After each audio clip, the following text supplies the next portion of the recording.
За сайн байна уу? Сэтгэл судлалын 1-ийн 5 дугаар ангийн оюутан Төмрийн Тамир байна.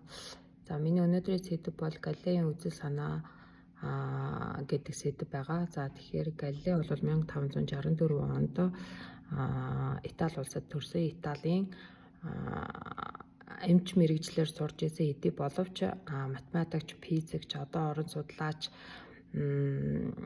за тэгээд их эрдэмтэн судлаач юм хүн юм аа. За тэгээд Галилей маань их сургууль тооны багшаар за тэгээд геометр, механик, астрономик зэрэг хичээлүүдийг судлан зааж исэн.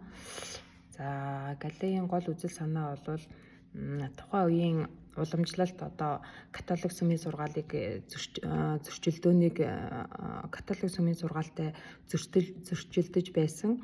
За энэ тухайн үеийн одоо хэд шашинлаг үзлийг бол шинжлэх ухааны үзэл баримтлал руу одоо чиглүүлж өгсөн одоо их гавьяатай эрдэмтэн юм аа.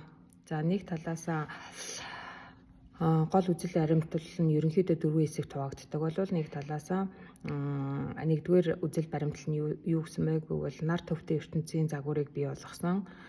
За тухайн үед бол шашны үзэл баримтлалаараа л дэлхий төвтэй нарын үзэл давмгаалж байсан бол Галилей энийг өөрчилж чадсан. За энийхээ төлөөч мөн гэрийн хорионд орж шийтгэл авч исэн эрдэмтэн юм аа. За хоёр дахь үзэл санаа нь бол туршилт ажиглалтад тулгуурласан шинжлэх ухааныг хөгжүүлэхэд их гаргасан хүчин чармайлт гаргасан эрдэмтэн юм. За гурав дахь нь бол хөдөлгөөний шинэ ойлголтуудыг бий болгосноор энэ нь бол Ньютоны хожим Ньютоны одоо хүндийн хүчний онолтын онолыг илүү одоо дэвшилтэд онол болж хөгжигдөн одоо түлхэж болсон ийм ойлголтууд байсан байна. За дөрөв дэх үзэл баримтлал бол математик дээр суурилсан шинжлэх ухааныг үндэслэсэн.